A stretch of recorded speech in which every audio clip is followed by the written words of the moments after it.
I saw him eliminate the entire Minnesota backfield. He put Brown and Mason out in 2 straight plays, and the following week he put Horning and Taylor out with clotheslines in 2 consecutive plays.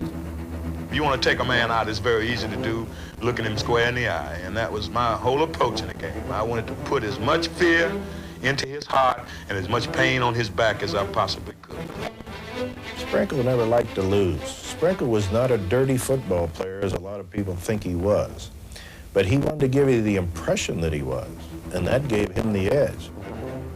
He hits a goalpost with his forearm, knocks a goalpost. I'm going to go whack, crack, and the whole goalpost goes right down.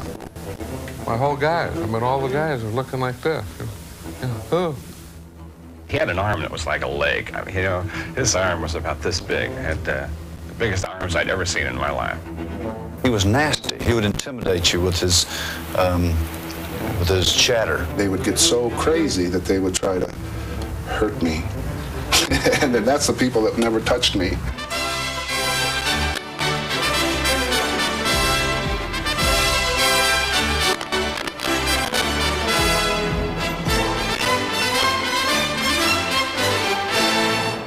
Pro football linemen are a special breed. They've always been physically larger than everyone else, but only a few have been larger than life. These are the game's legendary linemen. Men whose skill, determination, and consistent level of excellence have earned them a celebrated status. Now, the first player in our collection of legends is Jim Parker. He was an All-Pro for the Baltimore Colts for 8 straight years. The first 4 as a tackle, the second 4 as a guard.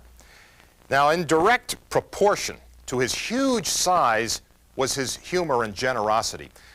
John Unitas once said, Jim Parker had a heart a mile wide and a body big enough to contain it. In 1957, the Baltimore Colts' top draft choice was a 6-foot 5-inch, 300-pound All-American lineman named Jim Parker, who found pro football in Baltimore to be a step down from what he was used to at Ohio State. It was a tough transition coming from Ohio State to Baltimore. For me, it took me about 2.5 years to get accustomed to being poor. I came to Baltimore. In 1957, we had one whirlpool, and if you wasn't a quarterback, if you wasn't a running back, you didn't touch it. And in cold days, they had 2 hand warmers. That was for the quarterback and the receivers. And you had to fight to get one of those hand warmers to get your hand warm. I remember in Green Bay, it was so cold out there, me and about 5 other guys spotted an old glove laying on the field, and we dove on it and almost lost all 5 of us trying to get to that one glove to put on our hand. Big Jim Parker lived in a dream world, and his surrealistic visions were the source and sustenance of his professional greatness. In the back of my mind, I would fantasize a lot. On pass blocking, I would pretend I was a mountain, and that the other guy, he had to get around this mountain, and it was impossible.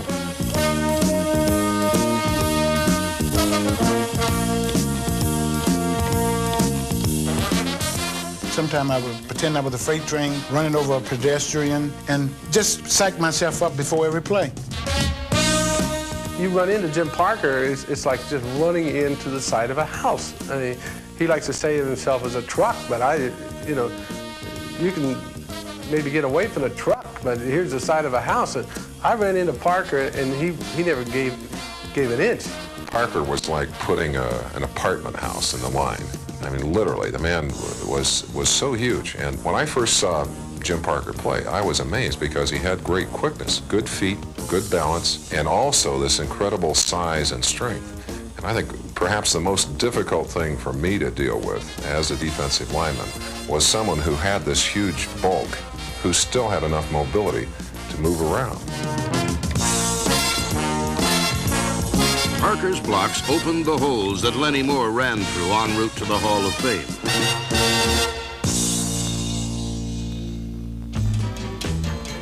But it was in the service of quarterback John Unitas that Jim Parker truly excelled. He was a workhorse. You couldn't work him hard enough, and I don't think Jim ever refused to do anything that you asked him. And you hardly got any conversation out of Jim in the huddle. Most of the times I asked, Jimmy, you all right? Mm-hmm. And that was it with him. But that's the type of individual that Jimmy was. He was an unselfish man, and he gave everything he had for you. Parker's peerless pass protection enabled John Unitas and Raymond Berry to develop into the era's most successful pitch and catch combination. For when Jim Parker was living out his fantasies, it was tough for mere mortals to make it around the mountain. I think the best offensive lineman that I played against had to be Jim Parker. He was the toughest individual that I've ever faced in my life. Yeah, I'll tell you what, I've seen him mash people and bury them and then gore them. Too many to list. When I played for the Minnesota Vikings, Jim Parker not only knocked me out on a trap play, but also broke my hand running over me. Jim was the kind of fella who could get a player put on waivers, a good player. He ruined many Sunday afternoons for defensive ends who were good defensive ends until they tangled with him. He was super. I don't know of any defensive lineman who played at that time who would not vote for him for their all-time all-pro team. Jim Parker, the Baltimore Colts' moving mountain, and quite arguably the best offensive lineman of all time. The first pure blocker to be elected to the Pro Football Hall of Fame. David Deacon Jones had a special talent for drawing a bead on quarterbacks and a special flair for drawing attention to himself. As a pass rusher and a personality, Jones was responsible for glamorizing the faceless people in the pits. Thanks to the Deacon, defense was no longer regarded as a solemn, colorless part of Sunday services in the NFL.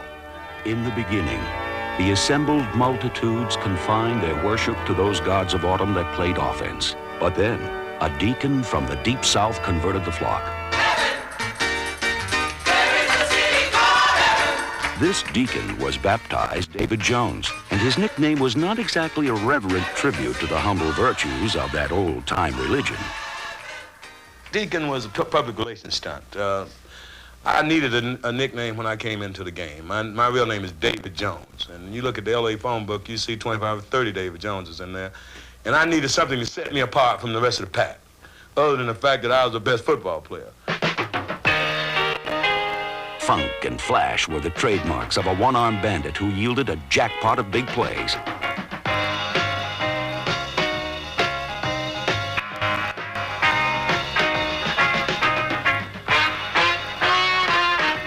Though long on strength and speed, the Deacon was initially short on savvy. I was probably one of the greenest football players that ever came in the NFL. I had a particular tough time when I came up because I did not have the fundamental background that I needed. So I made a lot of mistakes, but because I was quick and fast, I was able to make up for it. And I could outrun daylight. He used his ego as a way of getting motivated, and he became his own PR agent, and sometimes I think loved watching the reporters' mouths drop open when he would say something just outrageous. I would safely say at this point in time, I was the fastest in the history of the game, from a dead standstill. My lateral movements along with my initial speed was just fantastic.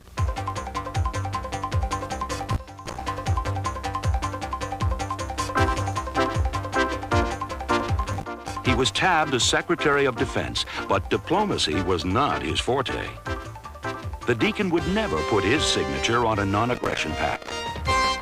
If you want to take a man out, it's very easy to do, looking him square in the eye, and that was my whole approach in the game. I wanted to put as much fear into his heart and as much pain on his back as I possibly could. Hellfire and brimstone fueled the relentless pursuit that reflected the Deacon's doctrine of search and destroy. You got this 260 pounds up to 4.5, and you got an angle on him, he should go to the hospital. And that's exactly what I tried to do. With no remorse in my heart, I tried to put him in the hospital every time I tackled him. I wanted to hit, when I hit, and put my back into it, you know, boom. I mean, that's gonna provide that shot that's gonna put the intimidating fear of God into that running back. Let him know and make him go back to that huddle and tell his quarterback, damn it, I'm not running in Deacon Jones' area anymore. So each time he came over there, I tried to tear his damn head off. When Jones wasn't tearing at heads, he was slapping at them.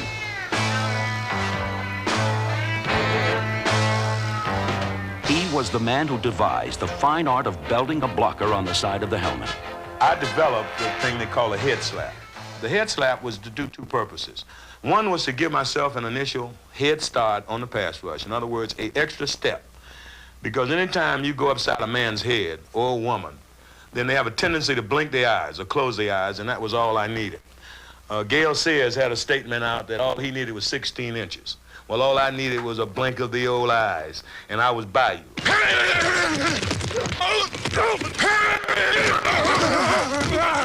I remember once, he was getting in on a fellow from the 49ers, really barreling through.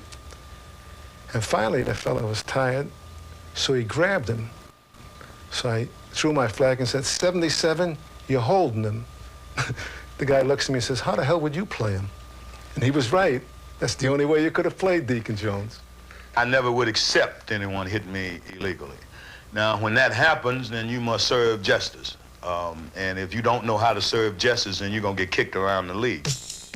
It was the Deacon who usually did the kicking, as he knew how to get a leg up on an opponent. The Secretary of Defense was not averse to playing dirty politics.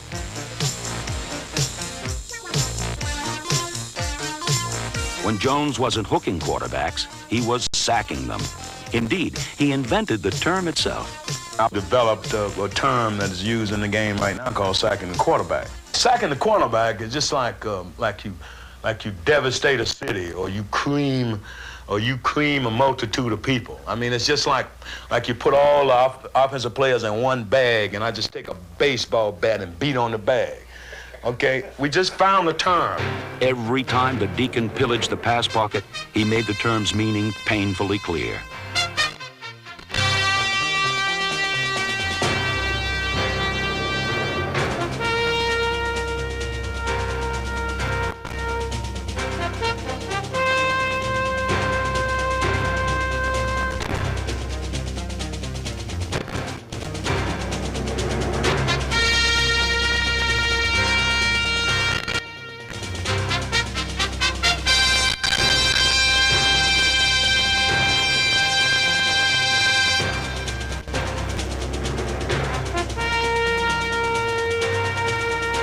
Battering ram became a less than electrifying charger in 1972.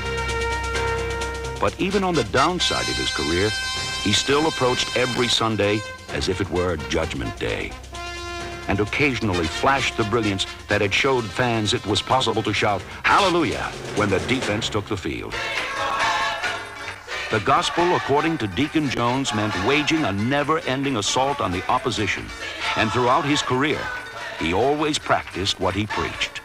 And I like to think that with that approach to the game, attack, attack, attack, I walked out totally unmarked. And I think that that record in itself, 14 years in the pros and 4 in college and 3 in high school, is second to none. I have no scratches, no marks, and nothing but a bleeding heart. Sometimes the name can tell you a lot about the man. Chuck Bednarik. Now, just the sound of that name is a character reading. Tough, hard, unforgiving. In the 1960 championship game, Bednarik, at the age of 35, played every minute on offense and defense, and his legendary performance led the Eagles to a victory over the Packers. I remember seeing Bednarik after that game puffing on a huge victory cigar. But the smoke he generated in the locker room was only a pale reminder of the fire he left on the field.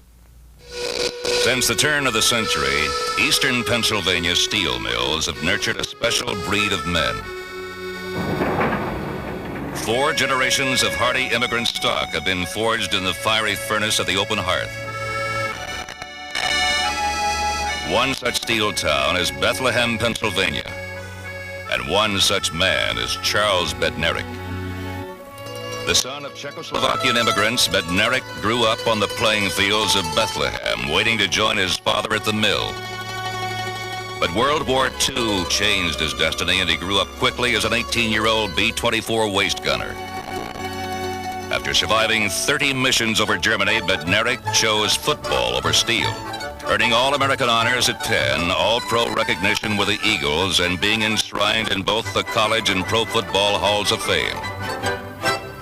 Yet through it all, the man never strayed far from the streets he knew as a boy.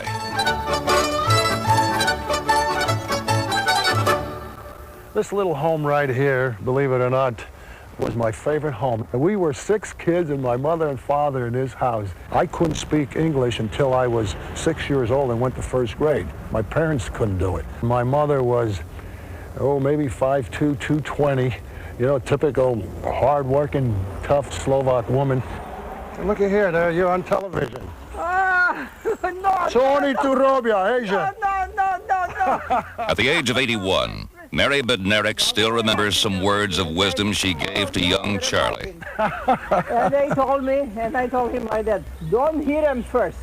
But if he hit you, anybody hit you first, give it to him. Give him a good one. That's what I said, give him a good one. I kind of grew up in what you'd call a semi-violent world, no question about it. And this is what gave me that, like I always just say, animal instinct and killer instinct when I played a contact sport. Bednarik's combative nature was defined forever by one tackle he made in 1960. Frank Gifford of the New York Giants was on the receiving end of a hit that reverberates still in the hearts of Philadelphia fans. While Concrete Charlie's toughness could be traced to his mother, his tenacity was a direct reflection of a wiry little man named Charles Bednarik Sr. My dad, he worked as a laborer in the open hearts. The open hearts is the hottest job that you can have in the steel mills. This is actually where they melt the steel. Red hot molten steel is going in the molds. Right around that furnace, it's about 220 degrees. It was a tough job. Had the war not broke out, I had one ambition, to go to work in the mills to help my father. World War II came along, and I was an 18-year-old kid, and those combat missions, I think I grew up because I was very fortunate to survive 30 missions. Came home, and I said to myself, I'm going to go to school. Here's Chuck Bednarik, Pennsylvania's All-American center. His exploits on the field are well known, and the Eagles are counting on him. Make sure you see this great Eagle team in action in 1949. With the Eagles, Bednarik immediately displayed the remarkable versatility that would make his pro career unique. Most people think of Bednarik as a linebacker. He's a great linebacker, not taking anything away from Chuck. But a lot of people forget that he was far and away the best offensive center in pro football. He might have been one of the great offensive centers of all time. And that son of a gun, when he went both ways against us, that bothered me a great deal. If he's going both ways and I've got my guys are going one way each, somebody's got to handle him. And he was dominating us. I truly believe he'd be happy if he'd be confronted that way for every week of his life. In the 1960 championship game against the Green Bay Packers, Bednarik became the NFL's last 60-minute man. But that's not how he wants to be remembered. And I remember one time somebody said to me, what do you want to be most remembered for? And I said that I was a guy that came from poor people, made it big, got all the adulations and all the awards that you can get that any athlete ever got, and I never forgot my friends and my roots, and I want to be back home here with them. You got to play with that killer instinct, man. You got to hate that guy across from you. Then after the game's over, tell him what a nice guy he is. Shake his hand, especially if you win, right? Chuck Bednarik, a legendary lineman in whom reality matches the myth. At 6'8", 275 pounds, Doug Atkins is the largest player in the Pro Football Hall of Fame. In a newspaper article, Red Smith once described him as a grizzled giant, huge and rugged, of a type we are prone to believe was more common in other days when the world was young. In the world of pro football, myths and stories have accumulated around Doug Atkins like rings around Saturn. His shoulders and arms were massive. He had great big arms and shoulders, man. He's visited me on occasion here in Nashville, And he would walk down the streets, and people still look up at him and just look at how big he is. He had an arm that was like a leg. I mean, you know, his arm was about this big. Had the biggest arms I'd ever seen in my life. The guy was 6'8", 280 pounds of just all muscle. He could high jump 7 feet. He could beat you any way he wanted to beat you. My first recollection of Doug Atkins was when we played the Bears in an exhibition game in 1965, and Skoronsky was offensive captain. I mean, I really looked up to him. And so when he came to me before the game, he said, look, here's some things I want you to remember. Number 81 is Doug Atkins. He's 6'9", he weighs 265 pounds. He said, don't cut him. And if he falls down, you help him up and say, nice play, Mr. Atkins. Well, I started to laugh. And Skoronsky said, kid, this is not a joke. And I'm not kidding you now, because if you cut him on his knees, the first thing he's going to do is kill you, and then he's going to kill me. For 17 years, Doug Atkins played defensive end in the NFL, leaving in his wake a trail of flattened quarterbacks and trampled blockers. In Chicago, under the strict tutelage of Coach George Halas, Doug was a rebellious student, the kind who got A's on tests and F's in deportment, and took equal pride in both. I was having a little weight problem, and someone suggested that I drink martinis, that they would dehydrate you. Usually I like to drink beer, you know, and give you a good appetite. So, I started drinking martinis, and, you know, I didn't have any weight problems, but they didn't tell me how drunk, how much trouble they'd make you get into. They forgot to tell me that. We were breaking camp this particular night. We'd been out tooting it up a little bit.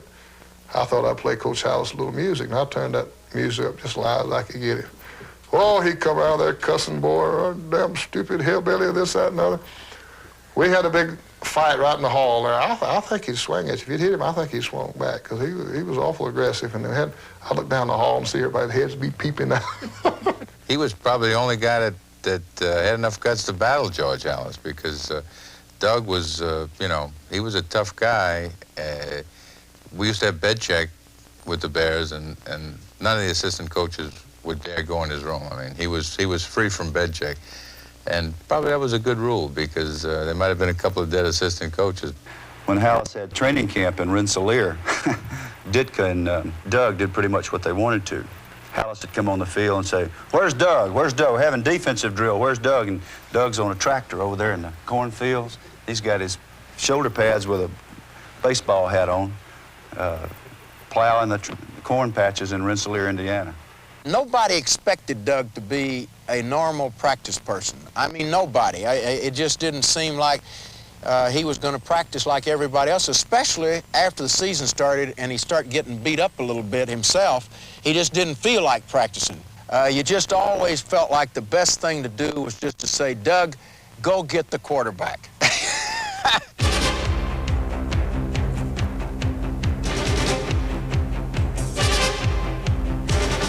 Doug Atkins was like a storm rolling over a Kansas farmhouse. He came from all directions, and all there was to do was to tie down what you could and hope he didn't take the roof.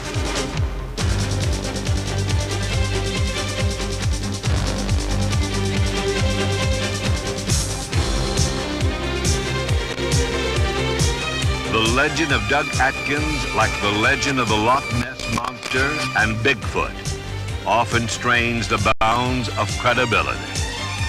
I saw him eliminate the entire Minnesota backfield. He put Brown and Mason out in 2 straight plays, and the following week he put Horning and Taylor out with clotheslines in 2 consecutive plays. Doug stopped, grabbed Ernie McMillan, picked him up over his head, and slammed him to the ground. And that's the last we saw Ernie McMillan that day. I recall vividly 1961 when we opened with the Bears out in Bloomington, Minnesota. The first play of the game, we had a 220-pound left tackle named Grady Alderman. The first play of the game, he picked Alderman, picked him up off his feet and threw him right at our quarterback. Just threw him about 10 yards through the air. He was probably the strongest guy I've ever seen, and he could jump for a big man. He could jump over people. I've seen him hurdle Bob Vogel.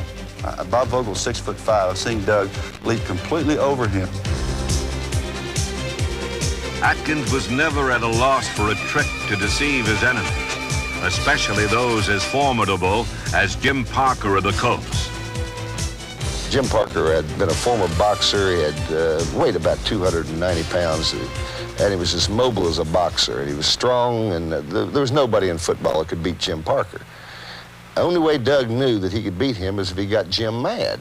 Doug Atkins would sometimes call Jim Parker at the hotel that the Colts were staying and chew Parker out just to get him ready for tomorrow. I'd wake him up and we'd have a few cuss words over the phone. He's pretty good. He taught me a few words, too, I tell you. He would talk about my grandmother, say something about my father, or just something that provoked me. And after he got me riled, then he thought he could play better football. I beat him a lot of times, but I'd start talking to him. And the ball be snapped, and I'd be gone. His voice, he would just continually talk the whole ball game, yakety, yakety, yak. You know, your grandmother didn't have but one shoe or something like that, and I would get so mad at him, and I would just fight him, and I forget about what I'm supposed to do, and put the play John and call, and the starting counting and everything, and before you know it, we got a battle going. And Parker would take off his helmet and go to the official, and he'd actually get tears in his eyes, and he'd cry, and he said, "He can't call me that. He can't call me that." And he said, "Jim, there's nothing in the rule books that says he can't call you that." He said, "We're going to have to get a rule changed." In 1967, Atkins was traded to New Orleans, where the Saints hoped to squeeze one more good season out of his battered 37-year-old body. Instead of one good year, they got 3 great ones. What's old? I hear coaches say, so they got these young kids. Hey, the young kid can't play, he's no good. I have an old man with 2 years left, and a young man with 10, he can't play. So I think I hear them on TV now, this young. I mean, it's good to be young, but I was a lot better football player at 39 than I was 23.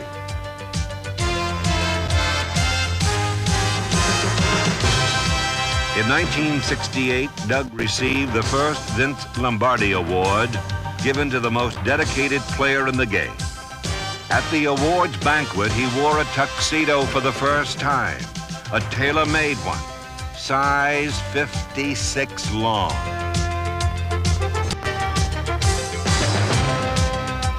In 1969, Big Doug finally retired, and not even a Hollywood scriptwriter could have written a more fitting end to his career. On his very last play as a pro, Doug Atkins sacked the quarterback.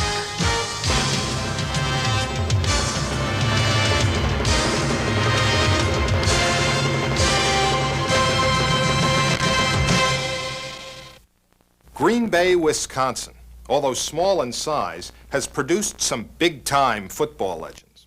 One of them played right guard for the Packers during the 1960s. His name is Jerry Kramer, and like the Packers of that era, he was a tenacious competitor.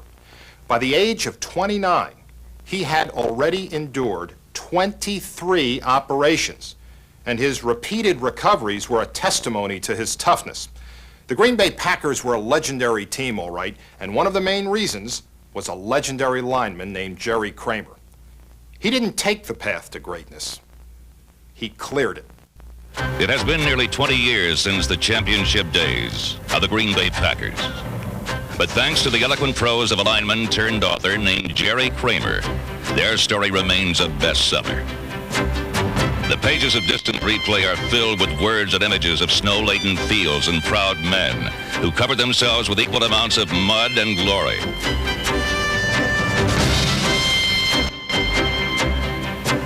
Distant replay is also the saga of a talented guard who revolutionized his position by combining considerable brawn with brains.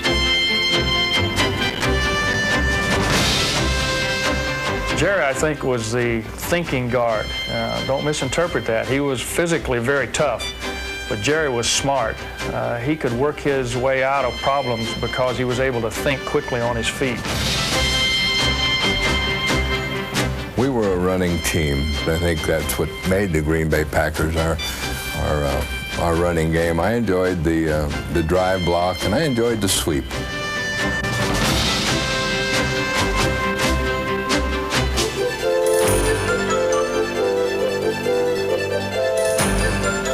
the sweep was something we would finish up with every day. A lot of teams run wind sprints at the end of the day. We would run sweeps. If you look at this play, what we're trying to get is a seal here and a seal here, and try to run this play in the alley.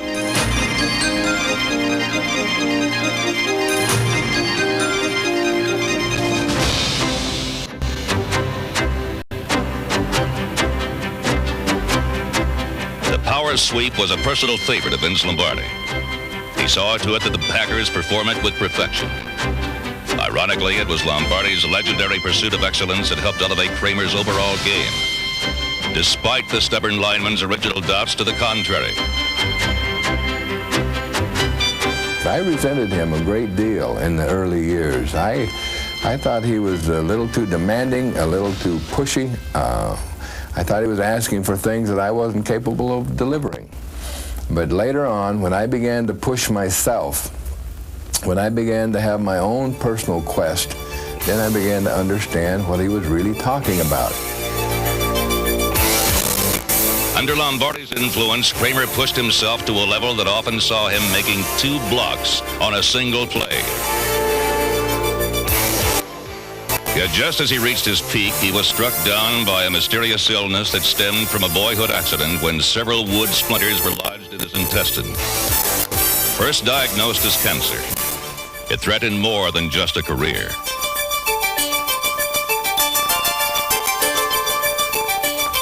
I ended up in Mayo Clinic. It went down to about 200 pounds, 198 maybe, and thought I was going to die. On the field for about 10 minutes, there was like guys going up to each other saying that somebody said Jerry Kramer had actually died. It was just that serious we had heard. But I looked out the window and thought about taking that route, and I figured that I'd just break myself up into a bunch of pieces and wouldn't do the job completely. So I went home to Green Bay just before Christmas time, and Henry Jordan came out to the airport, picked me up, and literally picked me up in his arms. He got me in his arms from the airport and carried me over to the car and set me down and carried me in the house.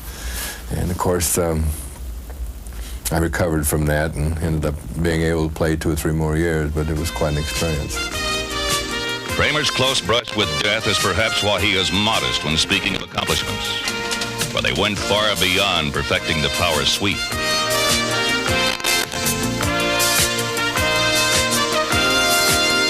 In the 1962 NFL Championship, Kramer filled in as a kicker and booted Green Bay to a victory.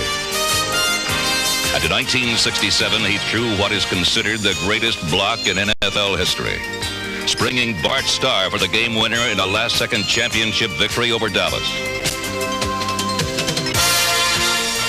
Well, I don't remember the games specifically. I remember a few highlights, a few moments, and a few situations, but generally it's just that warm love affair I had with 40 guys. A warm, rich relationship, kind of like a family, kind of like there were 40 brothers on that football team, and I cherish that probably above all else. Almost all the legendary linemen are men of great size, but bulk isn't always a requisite for success. Ed Sprinkle is proof of that. Now, he wasn't very big or particularly very fast, and he certainly wasn't a classic physical specimen, but he was the most feared defender of his day. Ed Sprinkle made a name for himself, one that was difficult to ignore and impossible to forget. Let's take a look at the legendary lineman nicknamed the Claw. Well, Ed Sprinkle was probably in his day the most feared pass rusher in football. Ed Sprinkle was a 190-pound rattlesnake. He was the meanest guy in the world. Now, Ed Sprinkle is tough, fast, and you really got to watch out for him. Don't turn your back on him or he'll club you. 30, small guy, 205 pounds, tough guy. He hit you when you weren't looking. I'd hit anybody on any play as hard as I could hit them, and that's the way I played. Ed Sprinkle seemed more myth than man, and the tales of his violent play spread like wildfire throughout the 1950s. Although Sprinkle was a mean-spirited hard case, he was an excellent player rather than a hitman.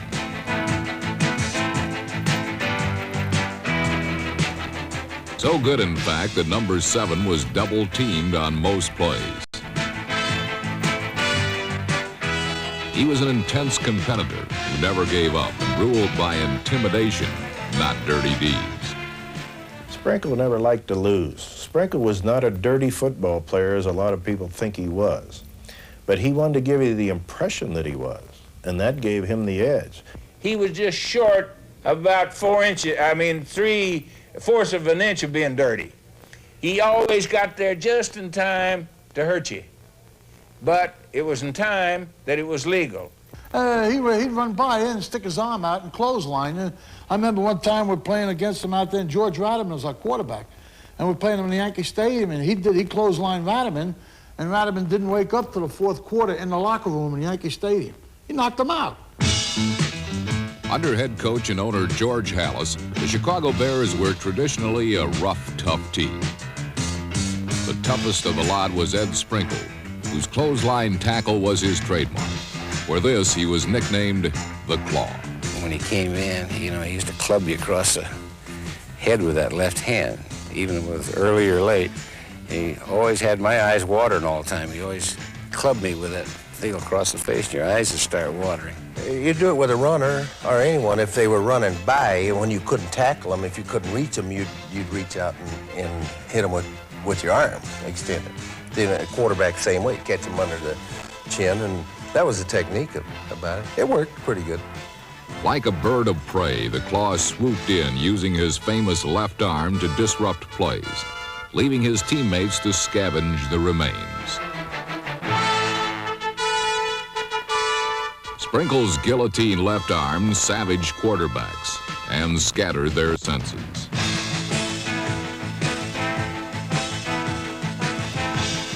This unique style of play made him a marked man, a player targeted for swift revenge from his opponents. Ed went in to block the punt, and we went on the punt return, and about 4 Cardinals got a hold of him and really made mincemeat out of his face. And I talked to Ed later about it and said, well, what do you think about it? He said, oh, everybody has their day. We were playing Green Bay, and they had a end from Michigan who was a very elusive end, and he played offensive left end, and he had a little mustache, and Halas says, I'll give you $5 for every hair that you pull out of this guy's mustache. See?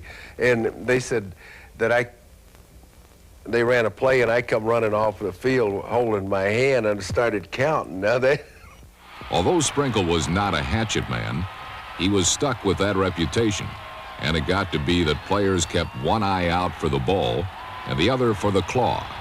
This was especially true of the Rams' Deacon Dan Towler. The Rams were about to score, and Waterfield called Towler's number over to our side of the line, my Bulldog Turner and myself, and Towler wouldn't carry the ball, and Waterfield kicked him on the field and sent him off to the sidelines. I hit Dan Towler a couple of times with the shoulders, real aggressive, and I hit him so hard that the next time I came in, he even looked the other way and that's when I got Waterfield. We had 2 quarterbacks at that time, Waterfield and Van Brockland. He broke Waterfield's cheekbone, put him out of the game, got me in the game, and he got 3 of my ribs later in the ball game. He remains a contradiction. Some say he was clean and tough. To others, he was vicious. Ed Sprinkle, the angel with a dirty face. Ed Sprinkle was kind of a Jekyll and Hyde. Off the field, a wonderful guy. Just a very pleasant fellow to be around, a nice guy to be on a party with, and things of that nature. But on the field, his character did change. He was a punishing football player. Off the field, one of the gentle people of the world. On the field, anything went.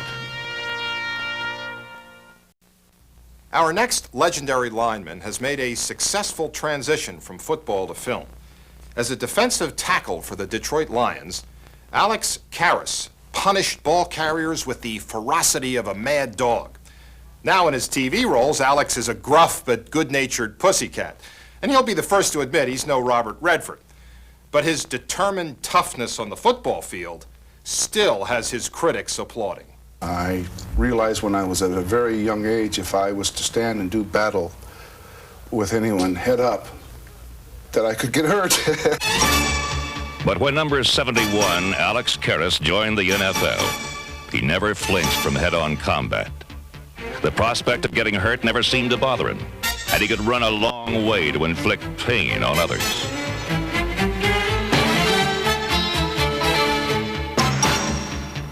Karras was blessed with enormous upper body strength and uncommon quickness. He could get under your pads and he could go by you. He could make your body turn in ways you didn't want to turn. He was an NCAA wrestling champion, so he understood strength and leverage. Opponents often tried to double team him, but Karras had the ability to make 2 against 1 look like a mismatch.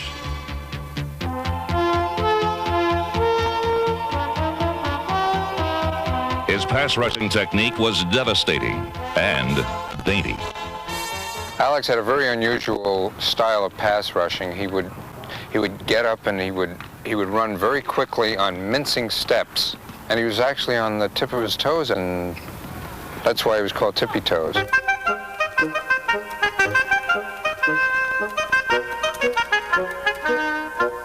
Alex Karras was a great comic figure and a fantasist. And I remember once asking him what he wanted to be when he left football, and he said, "I want to be a Western movie star."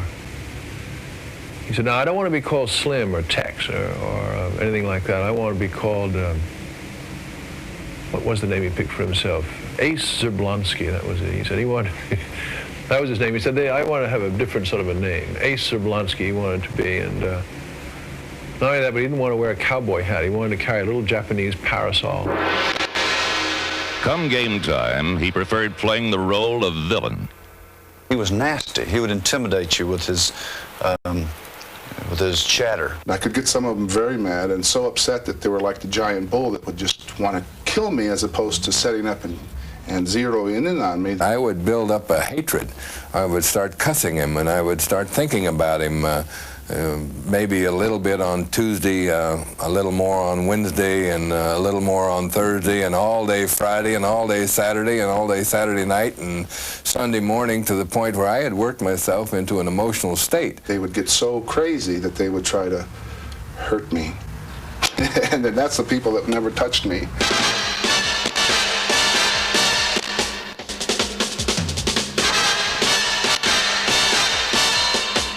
Karras' tongue was a lot sharper than his eyesight. Although he saw well enough to find his way to the quarterback, Karras' bad vision and his bad temper enhanced his reputation as a man who played in a blind rage.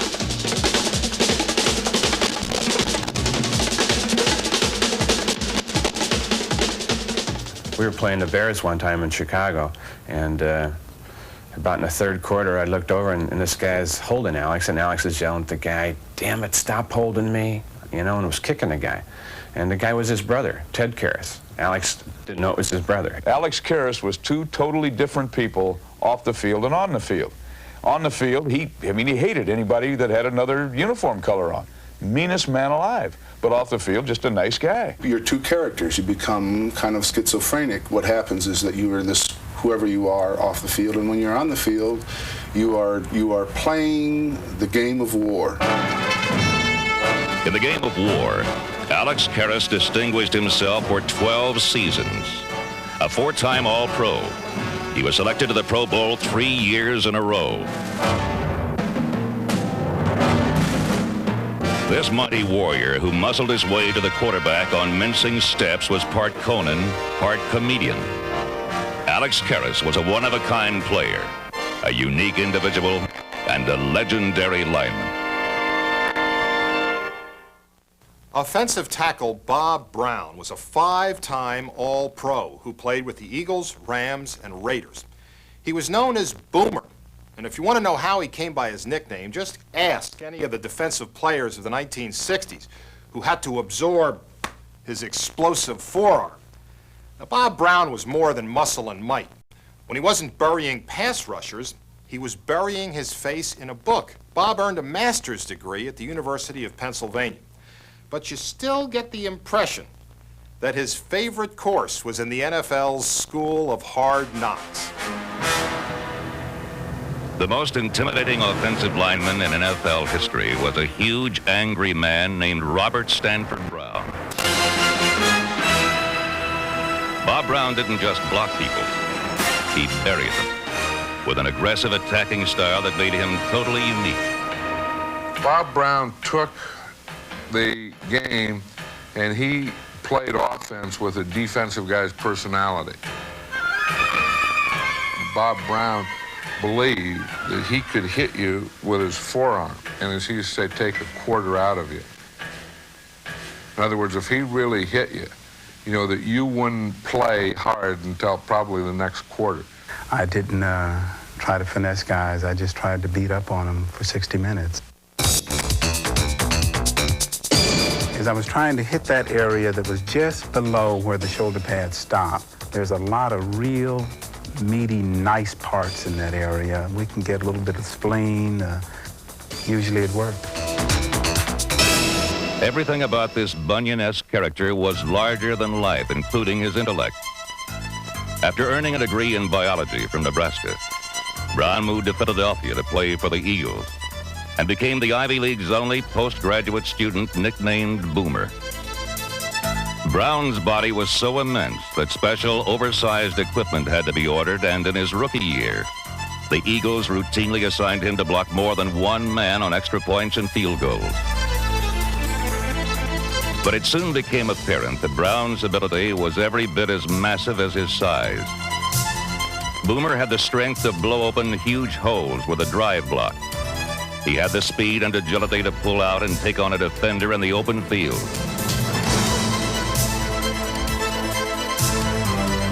And his punishing pass blocking kept overmatched defensive ends pinned to the line of scrimmage. Brown's skill was legendary, but he remained aloof from friend and foe alike. Sometimes I think that when we don't understand something, we either fear it or we don't like it. In some cases, I'm sure there were some people I worked with who perhaps didn't like it. I would hope that I would be judged strictly on my performance on Sunday. That meant the Machiavellian prince concept, do whatever needed to be done to get the job done. Brown's style made him an all-pro in Philadelphia, but his attitude earned him a one-way ticket to Los Angeles to do his dirty work for the Rams.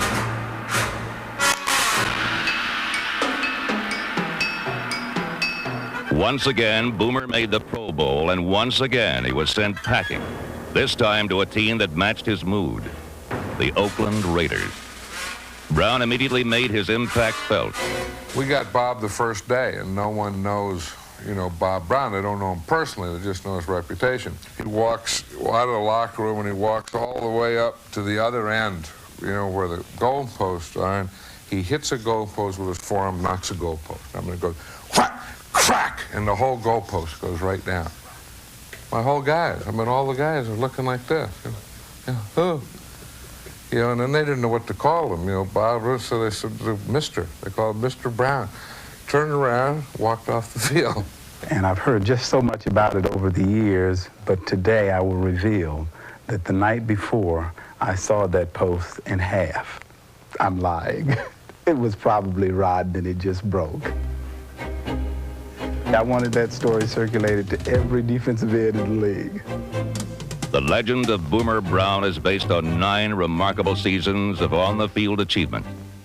His legacy to the game he played so well has yet to be determined. Bob Brown's a player that should be in the Hall of Fame. I mean, you know, when you go great players and great tackles, he was one of them. Whether he ever will be, you know, because he wasn't the most popular person. Who knows why someone might not like Bob Brown for an interview he didn't grant many years ago. Some guy might think that Bob Brown was not nearly as good as Bob Brown thinks he was. It's hard to say, but if based on how many times you've made All-Pro, how many times you were Lineman of the Year in the National Football League, if based on merit, then Bob Brown rightfully belongs in the Hall of Fame. Well, I hope you've enjoyed our profiles of football's legendary linemen. They really are a special breed. But, you know, Buried beneath this last hour of tough talk and tall tales is one recurring theme. All of these linemen would like you to believe that they were nasty, ornery competitors, but in reality, they are all proud, decent men who played by the rules, who reveled in the challenge of their profession, and played the game with a full-blooded joy. They were men of heroic strength and determination. They are truly legendary linemen.